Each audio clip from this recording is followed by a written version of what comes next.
ngayon tayo ay mag-vlog. Tatanungin na natin guys kasi kailangan na Ito natin ang aming salad. dahil lobat na.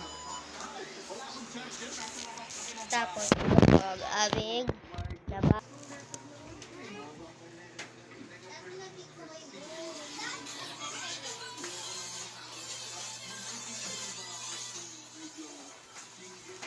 Yan guys, nakita nyo naman diba?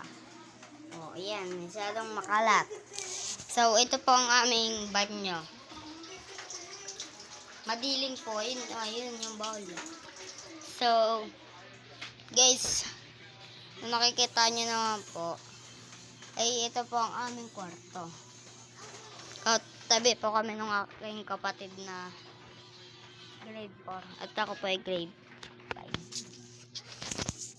So guys, ito ang aking kapatid. Diba? Ito, lakas man trip nito sabihin.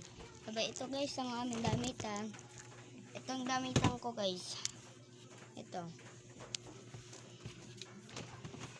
Guys, hanggang dito na lang po natin tatapusin itong video na to. At kung gusto nyo pong part 2, mag-comment po kayo at huwag kakalimutan mag-like and share and subscribe. Bye-bye.